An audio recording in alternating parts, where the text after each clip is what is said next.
നിറവിലേക്ക് സ്വാഗതം. മനുഷ്യന്റെ സാക്ഷ്യം പലപ്പോഴും അബദ്ധമായിരിക്കും.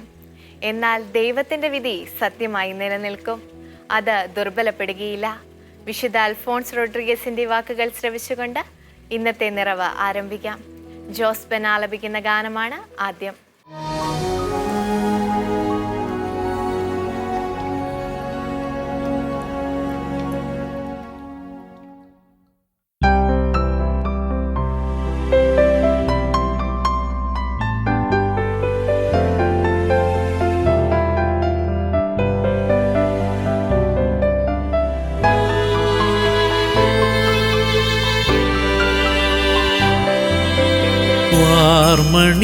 വാർമണിത്തെന്നലായി വാവാ മഹേശ്വര ജീവൻ കനിഞ്ഞരുളൂ, നിത്യജീവൻ കനിഞ്ഞരുളൂ.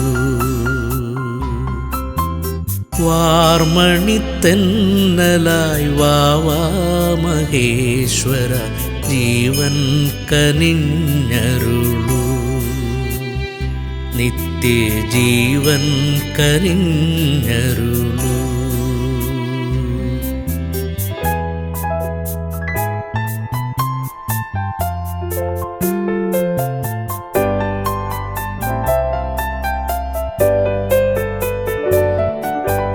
പാപത്തിൻ താപമാർന്നെരിയുന്ന മാനസം വാടിത്തളർന്നിടുമ്പോൾ, പൂർണ്ണമായി വാടിത്തളർന്നിടുമ്പോൾ,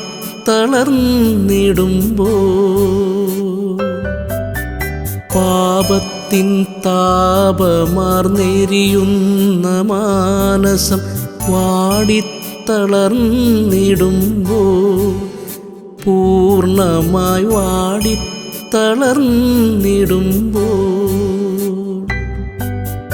കനിവിൻ്റെ ശീതളം കരളിൽ ചൊരിഞ്ഞു നീ ജീവൻ പകർന്നിടണേ.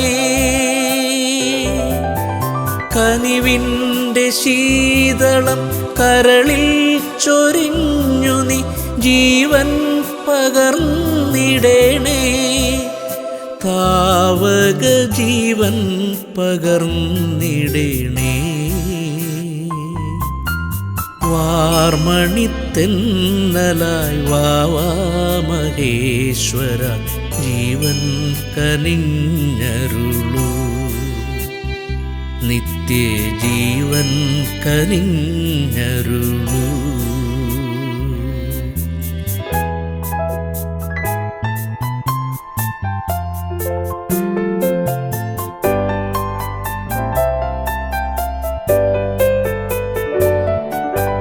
രാവിൻ്റെ കൂരിരുൾ ചൂഴുമീ വേളയിൽ ഇന്നു നാം കാൺമതില്ലേ, ദൂരെയായി ഇന്നു നാം കാൺമതില്ലേ. രാവിൻ്റെ കൂരിരുൾ ചൂഴുമീ വേളയിൽ ഇന്നു നാം കാൺമതില്ലേ, ദൂരെയായി ഇന്നു നാം കാൺമതില്ലേ. വിണ്ണിൻ്റെ വീതിയിൽ കാർമേഘപാളികൾക്കുള്ളിലാ ചന്ദ്രികയെ, വിണ്ണിൻ്റെ വീതിയിൽ കാർമേഘപാളികൾക്കുള്ളിലാ ചന്ദ്രികയെ, യേശുവം പൗർണമി ചന്ദ്രികയെ. വാർമണിത്തെന്നലായി വാവാ മഹേശ്വര ജീവൻ കനിഞ്ഞരുളൂ, നിത്യജീവൻ കനിഞ്ഞരുളൂ. വാർമണിത്തെന്നലായി വാവാ മഹേശ്വര ജീവൻ കനിഞ്ഞരുളൂ, നിത്യജീവൻ കനിഞ്ഞരുളൂ.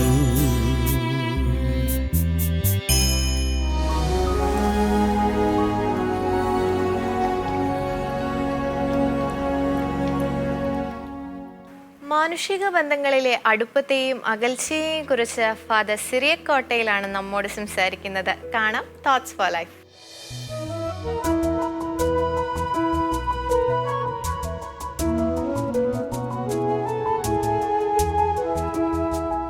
എനിക്ക് നല്ല പരിചയമുള്ള ഒരു ജഡ്ജി തൻ്റെ ജീവിതാനുഭവം എന്നോട് പങ്കുവച്ചത് ഞാൻ ഓർക്കുന്നു. അദ്ദേഹം അന്ന് ജഡ്ജിയായി സേവനം ചെയ്യുന്ന കാലമാണ്. നാട്ടിൽ അദ്ദേഹത്തിന് ഒട്ടേറെ സുഹൃത്തുക്കളുണ്ടായിരുന്നു. അക്കൂട്ടത്തിൽ പെടുന്നവരാണ് 2 അധ്യാപകർ. ആ 2 അധ്യാപകരും കോളേജിൽ പഠിപ്പിക്കുന്നവരാണ്. ഈ ജഡ്ജിയോടൊപ്പം പട്ടണത്തിലെ കോളേജിൽ ഡിഗ്രിക്ക് പഠിച്ചവരാണ് ഇവർ 2 പേരും. അന്നത്തെ ആ സൗഹൃദം ഇപ്പോഴും അവർ തുടരുകയാണ്. കാര്യത്തിലേക്ക് വരാം. ജഡ്ജിയുടെ മകൾക്ക് തൻ്റെ സുഹൃത്തുക്കളായ ഈ അധ്യാപകർ പഠിപ്പിക്കുന്ന കോളേജിൽ ഒരു അഡ്മിഷൻ കിട്ടണമായിരുന്നു. തൻ്റെ സുഹൃത്തുക്കളായ അധ്യാപകർ അവിടെ ഉണ്ടല്ലോ എന്നുള്ള വിചാരത്തിലായിരുന്നു ഈ ജഡ്ജി. അപേക്ഷ വെച്ചു, ശുപാർശ കത്തും കൊടുത്തു. തൻ്റെ സുഹൃത്തുക്കൾ അഡ്മിഷൻ്റെ കാര്യം ശ്രദ്ധിച്ചോളും എന്ന് ജഡ്ജി വിചാരിച്ചു. പക്ഷെ സമയമായപ്പോൾ മകൾക്ക് അഡ്മിഷൻ കിട്ടിയില്ല. ഇത് ഇദ്ദേഹം ക്ഷോഭിക്കാൻ കാരണമായി. സാധാരണ കോപിക്കുന്നയാളല്ല ഇദ്ദേഹം. ഈ ഒരു സന്ദർഭത്തിൽ കൂട്ടുകാരനായ ഒരു അധ്യാപകൻ അദ്ദേഹത്തിൻ്റെ വീട്ടിലേക്ക് ചെല്ലുന്നു. കാര്യങ്ങൾ പറഞ്ഞു വന്നപ്പോൾ അഡ്മിഷന്റെ കാര്യം സംസാരിച്ചു. ജഡ്ജിയായ സുഹൃത്ത് അധ്യാപകനോട് കണ്ടമാനം കയർത്തു, ക്ഷോഭിച്ച് സംസാരിച്ചു. ആ അധ്യാപകൻ വിചാരിച്ചു, ഇദ്ദേഹം ഇങ്ങനെ എന്തുകൊണ്ടാണ് ക്ഷോഭിക്കുന്നത്? അദ്ദേഹത്തിന് മനസ്സിലായി, തൻ്റെ മകൾക്ക് കോളേജിൽ അഡ്മിഷൻ കിട്ടുമെന്ന് വിചാരിച്ചതാണ്, പക്ഷേ അപ്രതീക്ഷിതമായി കിട്ടിയില്ല. ഏതായാലും ആ ഒരു സന്ദർഭം ഇവർ 2 പേരും അകലുന്നതിന് കാരണമായി തീർന്നു. സാധാരണ പറയാറുണ്ടല്ലോ, നല്ല കൂട്ടുകാര് ഏതെങ്കിലും കാരണത്താൽ അകന്നാൽ കണ്ടമാനം അകലുമെന്ന്. എന്നും ജഡ്ജിയുടെ വീട്ടിലേക്ക് സന്ദർശനം നടത്തിയിരുന്ന ഈ അധ്യാപകൻ പിന്നെ ആ വീട്ടിൽ പോകാതെയായി. ഇവർ തമ്മിലുള്ള അകൽച്ചയെക്കുറിച്ച് ഇവരുടെ സുഹൃത്തായ മറ്റേ കോളേജ് അധ്യാപകൻ അറിഞ്ഞു. അദ്ദേഹം സാവധാനം ഈ ജഡ്ജിയെ കാണാൻ പോയി. ഒപ്പം തൻ്റെ സുഹൃത്തായ മറ്റേ സാറിനെയും കാണാൻ പോയി. ഇവരെ തമ്മിൽ കൂട്ടി യോജിപ്പിക്കാൻ ശ്രമിച്ചു. പക്ഷേ ജഡ്ജിയെ കണ്ടപ്പോഴേ തൻ്റെ സുഹൃത്തിനോട് ജഡ്ജി പറഞ്ഞു, നീ ഈ കാര്യത്തിനാണ് വന്നതെങ്കിൽ എന്നോടൊന്നും മിണ്ടണ്ട, അവനുമായി ഇനി സൗഹൃദത്തിൽ പോകുന്ന കാര്യമില്ല. ആദ്യത്തെ അധ്യാപകനായ തൻ്റെ സുഹൃത്തിനോട് ക്ഷോഭിച്ചതുപോലെ തന്നെ ഇദ്ദേഹത്തോടും ആ ജഡ്ജി ക്ഷോഭിച്ചു. വലിയ വിഷമത്തോടു കൂടിയാണ് സുഹൃത്തായ അധ്യാപകൻ ഇറങ്ങിപ്പോയത് ആ വീട്ടിൽ നിന്ന്. പക്ഷേ പിന്നീട് തൊട്ടടുത്ത ദിവസം ഈ ജഡ്ജി തൻ്റെ വീട്ടിലേക്ക് വന്ന സുഹൃത്തായ അധ്യാപകനെ വിളിച്ചു. എന്നിട്ട് പറഞ്ഞു, നീ പറഞ്ഞതിൽ കാര്യമുണ്ട്. ഞങ്ങൾ നല്ല സുഹൃത്തുക്കളായിരുന്നു. ഈ ഒരു കാര്യത്തിൻ്റെ പേരിലാണ് ഞങ്ങൾ അകന്നത്. നമുക്ക് പറഞ്ഞു തീർക്കാം. ഏതായാലും മധ്യസ്ഥനായി തീർന്ന ഈ 2ാമത്തെ സുഹൃത്തിൻ്റെ ഇടപെടൽ വഴി ഇവർ 2 പേരും നല്ല സുഹൃത്തുക്കളായി മാറുകയാണ്. ഇങ്ങനെയുള്ള അനുഭവങ്ങൾ നിങ്ങൾക്കും ചിലപ്പോൾ ജീവിതത്തിൽ കാണും. എത്രയോ സന്ദർഭങ്ങൾ നല്ല കൂട്ടുകാരകലുന്നു, പിന്നെയും അടുക്കുന്നു. ഞാനിത് പറഞ്ഞത് മാനുഷിക ബന്ധങ്ങളിൽ അടുപ്പവും അകൽച്ചയും ഉണ്ടാകാം. വ്യക്തിബന്ധങ്ങളിൽ അടുപ്പവും അകൽച്ചയും ഉണ്ടാകാം. ചില നിസ്സാര കാര്യങ്ങളുടെ പേരിൽ കുടുംബാംഗങ്ങൾ അകലുന്നില്ലേ? ചില നിസ്സാര കാര്യങ്ങളുടെ പേരിൽ ഭാര്യ ഭർത്താക്കന്മാർ അകലുന്നില്ലേ? നിസ്സാരമായ ചില കാര്യങ്ങളുടെ പേരിൽ മക്കളും മാതാപിതാക്കളും തമ്മിൽ അകലുന്നില്ലേ? മക്കൾ പരസ്പരം അകലുന്നില്ലേ? അയൽപക്കക്കാർ നീണ്ട നാളത്തേക്ക് ശത്രുക്കളായി കഴിയുന്നില്ലേ? പക്ഷെ അവിടെയെല്ലാം നല്ല മനുഷ്യർക്ക് പാലങ്ങളാകാൻ പറ്റണം. പാലങ്ങൾ നമുക്ക് പരിചിതങ്ങളാണ്. നമ്മുടെ നാട്ടിൽ എത്രയോ പാലങ്ങളുണ്ട്. ചെറിയ തടിപ്പാലങ്ങളുണ്ട്, കോൺക്രീറ്റ് പാലങ്ങളുണ്ട്, ഇരുമ്പ് പാലങ്ങളുണ്ട്. പണ്ട് ബ്രിട്ടീഷുകാർ പണിത പാലങ്ങൾ ഇപ്പോഴും നമ്മുടെ നാട്ടിലുണ്ട്. ഈ പാലങ്ങളൊക്കെ ബന്ധിപ്പിക്കുന്നവയാണ്. ഒരു കരയെ മറ്റൊരു കരയുമായിട്ട് ബന്ധിപ്പിക്കുന്നതാണ് പാലങ്ങൾ. ഒപ്പം നമുക്കറിയാം, ആ പാലങ്ങൾ മനുഷ്യരുടെ ജീവിതം സുഖകരമാക്കുന്നുണ്ട്, എളുപ്പമാക്കുന്നുണ്ട്. ഇതുപോലെ നല്ല മനുഷ്യർ ഒത്തിരിയുണ്ട്. പരസ്പരം ചേർത്ത് നിർത്തുന്ന പാലങ്ങൾ നമുക്ക് നമ്മുടെ കുടുംബജീവിതത്തിലും സമൂഹ ജീവിതത്തിലും പരസ്പരം ചേർത്ത് നിർത്തുന്ന, ബന്ധിപ്പിക്കുന്ന, കൂട്ടിയോജിപ്പിക്കുന്ന പാലങ്ങളാകാൻ പറ്റണം. നമ്മൾ അടുത്തിടെയായിട്ടൊക്കെ കേൾക്കുന്നുണ്ട് ചില പാലങ്ങളൊക്കെ തകർന്നതായിട്ട്. അങ്ങനെ തകരുന്ന പാലങ്ങളല്ല, ഉറപ്പോടെ പരസ്പരം ചേർത്ത് നിർത്തുന്ന, കണ്ണി ചേർക്കുന്ന പാലങ്ങളായി നിൽക്കാൻ പറ്റണം. അകന്നു പോകുന്ന മനുഷ്യരെ കൂട്ടിച്ചേർക്കാൻ പറ്റുന്നത് സ്നേഹത്തിന്. നമുക്ക് സ്നേഹത്തിൻ്റെ പാലങ്ങളായി മാറാൻ പറ്റുക എന്നത് പ്രധാനപ്പെട്ടതാണ്. എല്ലാവർക്കും അറിയാം, അകന്നു പോകുന്ന ഏതൊരു മനുഷ്യനെയും സ്വാധീനിക്കാൻ പറ്റുന്നത് സ്നേഹം കൊണ്ടാണ്. നമ്മൾ സ്നേഹം കൊടുത്താൽ ഒരാൾ ഒരു കാലത്ത് നമ്മെ മറന്നു പോകില്ല. സ്നേഹം കൊണ്ട് നമുക്ക് എന്തും കൂട്ടിച്ചേർക്കാം. പൊട്ടിപ്പോകുന്ന, അകന്നു പോകുന്ന ചില സാധനങ്ങൾ ഒട്ടിക്കാൻ ശക്തമായ പശകൾ ഇന്നുണ്ട്. ആ പശ കൊണ്ട് ഒട്ടിച്ചാൽ പിന്നെ വേർപെടുകയില്ല. അങ്ങനെ പൊട്ടിയ ഗ്ലാസുകൾ ഒട്ടിക്കാം, പൊട്ടിയ സാധനങ്ങൾ, ഇരുമ്പ് സാധനങ്ങൾ ഒട്ടിക്കുക, എന്തും നമുക്ക് കൂട്ടിച്ചേർക്കാൻ പറ്റും. അപ്പോൾ ഈ പശയെന്ന് പറയുന്നത് സ്നേഹമാണ്. അറ്റുപോയ ബന്ധങ്ങളെ കൂട്ടിച്ചേർക്കാൻ പറ്റുന്ന പാലമെന്ന് പറയുന്നത് സ്നേഹമാണ്. എന്നാൽ ക്ഷമിക്കാൻ പറ്റാത്ത മനസ്സ്, ശത്രുതാ മനോഭാവം, ഇതൊക്കെ പരസ്പരം മനുഷ്യരെ അകറ്റുന്നതാണ്. നിങ്ങൾ ജീവിക്കുന്ന കുടുംബത്തിൽ, സമൂഹത്തിൽ ബന്ധങ്ങളെ കൂട്ടിച്ചേർക്കുന്ന, ബന്ധങ്ങളെ നിലനിർത്തുന്ന പാലങ്ങളായി വർത്തിക്കാൻ പറ്റുന്നുണ്ടോ?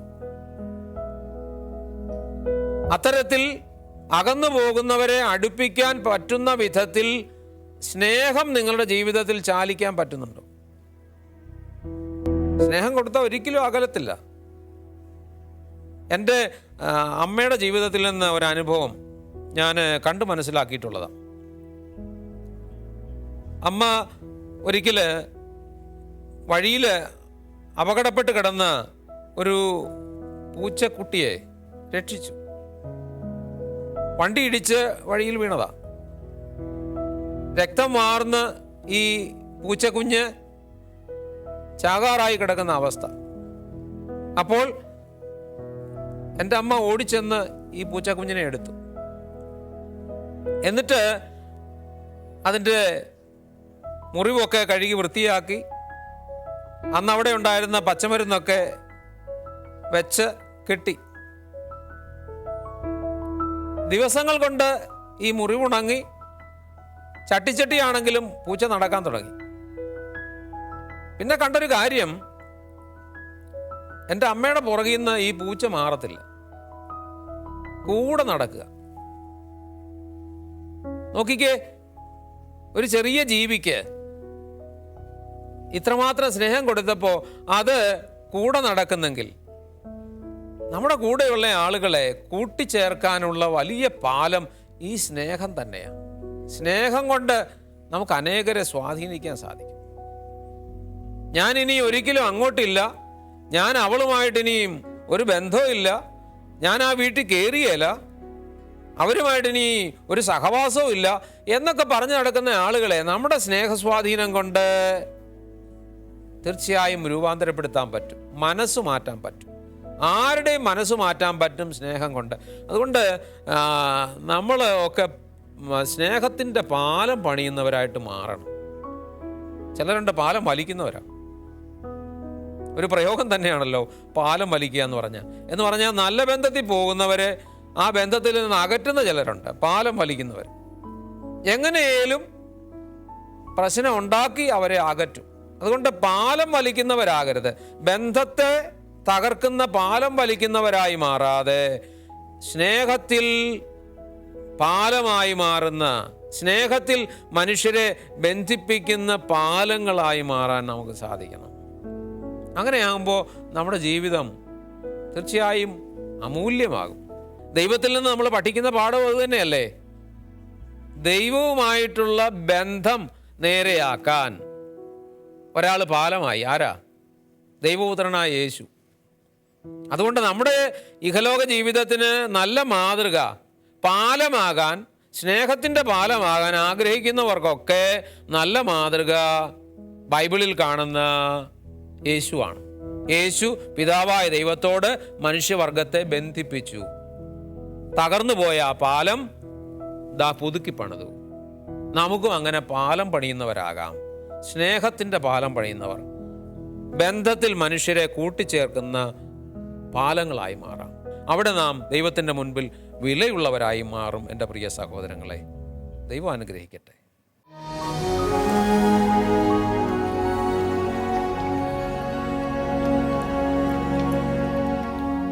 പോസിറ്റീവ് വൈബ്സുമായി നിഷ ചേച്ചി റെഡിയാണ്.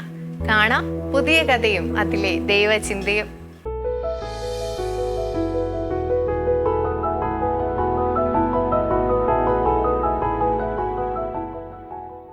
പോസിറ്റീവ് വൈബ്സിലേക്ക് സ്വാഗതം.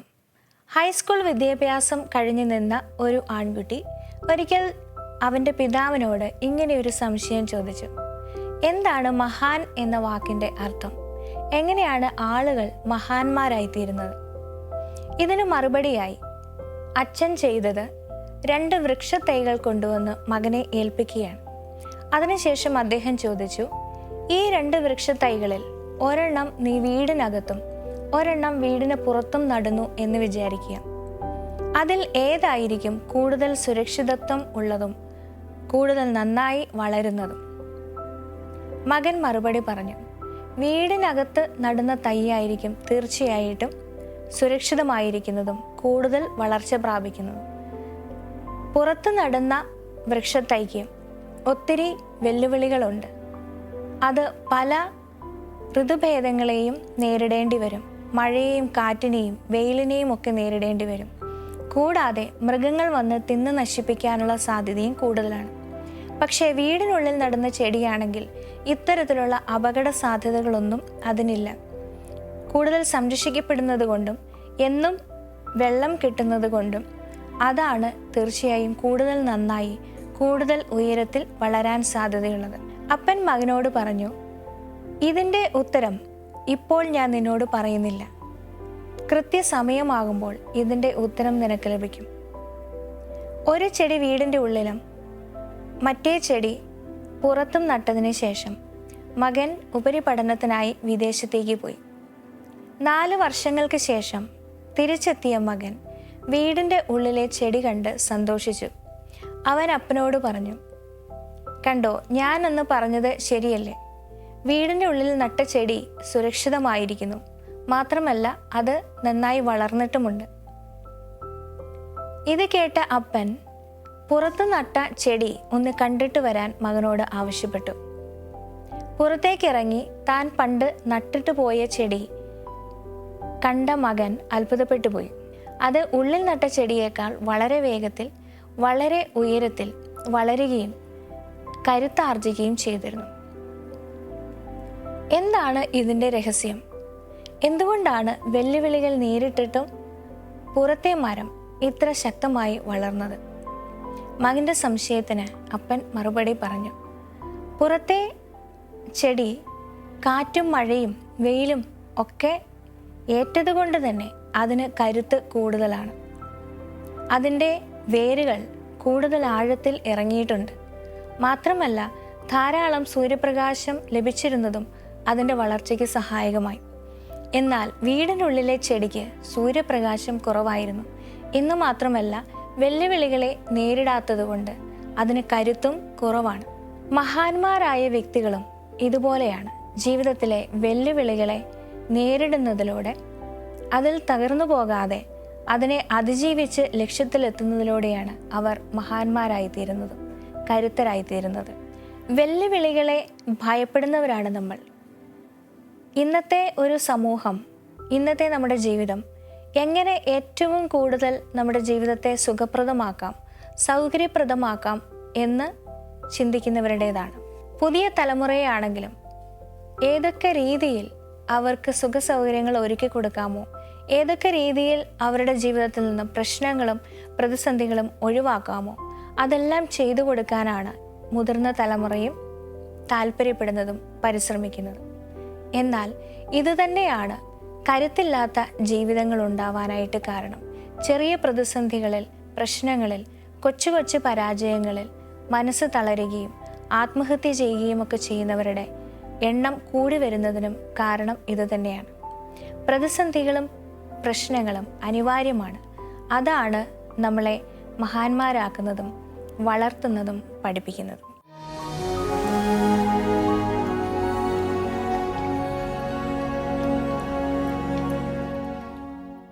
മനുഷ്യന്റെ സാക്ഷ്യം പലപ്പോഴും അബദ്ധമായിരിക്കും. എന്നാൽ ദൈവത്തിന്റെ വിധി സത്യമായി നിലനിൽക്കും. അത് ദുർബലപ്പെടുകയില്ല. വിശുദ്ധ അൽഫോൺസ് റോഡ്രിഗസിന്റെ ഈ വാക്കുകൾ ഒരിക്കൽ കൂടി ഓർമ്മിപ്പിക്കുന്നു. ഇന്നത്തെ നിറവ് ഇവിടെ അവസാനിക്കുന്നു. അഭിപ്രായങ്ങൾ അറിയിക്കുമല്ലോ. അടുത്ത ദിവസം കാണുന്നത് വരെ പരസ്പരം പ്രാർത്ഥനയിൽ ഓർക്കാം. ഈശോ മിശിഹായ്ക്ക് സ്തുതിയായിരിക്കട്ടെ. വാർമണിത്തെന്നലായി വാവാ മഹേശ്വര ജീവൻ കനിഞ്ഞരുളൂ, നിത്യജീവൻ കനിഞ്ഞരുളൂ.